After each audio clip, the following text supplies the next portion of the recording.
بسم اللہ الرحمن الرحیم۔ السلام علیکم، میری آپ سبھی سے التجا ہے کہ ایک مرتبہ درود ابراہیمی پڑھ لیجیے گا۔ بسم اللہ الرحمن الرحیم۔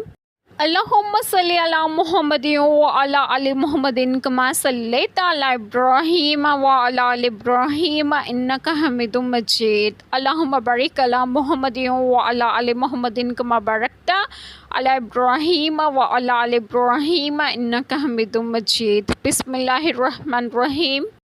اور اللہ ہی کا ہے جو کچھ آسمانوں میں ہے اور جو کچھ زمین میں، اور اللہ کافی ہے کارساز، کام بنانے والا۔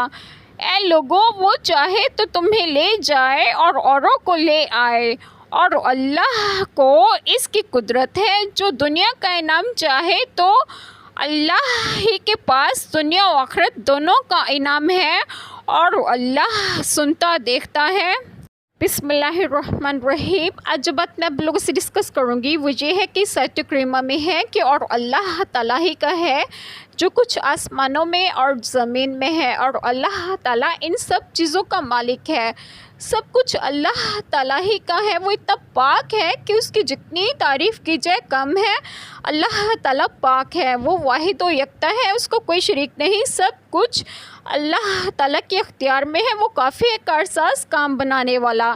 ایک انسان کو اللہ تعالیٰ پر بھروسہ ہونا چاہیے۔ دنیا والوں سے مانگنے سے اچھا ہے کہ اللہ تعالیٰ سے مانگا جائے اور اس پر بھروسہ کیا جائے۔ وہ اپنے خزانوں میں جسے چاہیں نوازیں، اور ان کا فرمانا تو بس یہ ہوتا ہے کہ ہو جا، وہ فوراً ہو جاتا ہے۔ میں اللہ تعالیٰ کی جتنی تعریف کروں کم ہے۔ اور اس سے اگلی آیت کریمہ میں ہے کہ اے لوگوں، وہ چاہیں تو تمہیں لے جائیں، معدوم کر دیں اور اوروں کو لے آئیں، اور اللہ تعالیٰ کو اس کی قدرت ہے۔ اللہ تعالیٰ کو اس بات کی قدرت حاصل ہے کہ وہ تم سب کو فنا کر کے تمہاری جگہ اوروں کو لے آئیں جو اس کی بندگی کریں۔ انسان کو اللہ تعالیٰ نے جس مقصد کے لیے بنایا ہے کہ انسان وہ مقصد بھول کر دنیا کی زندگی کو ترجیح دے رہا ہے، جبکہ اللہ پاک نے بار بار فرمایا ہے کہ اس کی بندگی کی جائے اور اللہ تعالیٰ کی عبادت کی جائے، اور وہ واحد و یکتا ہیں، ان کا کوئی شریک نہیں۔ اور دنیا کی زندگی کی نسبت اخروی زندگی زیادہ بہتر ہے۔ ہر انسان ایک آزمائش ہے، مگر ہر آزمائش کا حال اللہ تعالیٰ کی عبادت کر کے اور اس سے نماز و دعا کے ذریعے مدد طلب کر کے حاصل ہوا جا سکتا ہے۔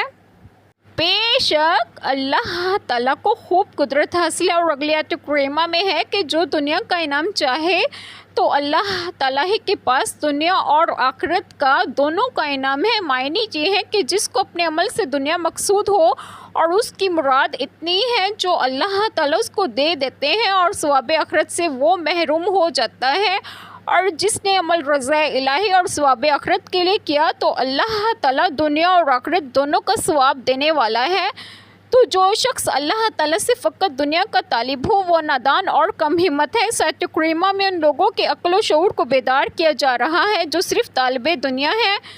تقویٰ اختیار کرنے اور بارگاہ الہی میں حاضر رہنے سے دنیا اور آخرت دونوں کی سعادتیں مل سکتی ہیں، لیکن افسوس ہے یہ لوگ آخرت کی ابدی سعادت کو چھوڑ کر چند دنوں کی دنیاوی زندگی کے عیش و نوش میں بدمست ہیں۔ اللہ تعالیٰ ہم سب کو ہدایت دیں۔ اور اللہ تعالیٰ خوب سننے والا اور دیکھنے والا ہے۔ اللہ تعالیٰ ہم سب کے تمام گناہوں کو معاف فرمائے اور ہمیں صراط مستقیم کی راہ پر گامزن کریں، اور آپ سب کو آپ کے گھروں میں خوش و خرم رکھیں اور صحت و تندرستگی بھی دیں۔ آمین۔ جزاک اللہ خیر۔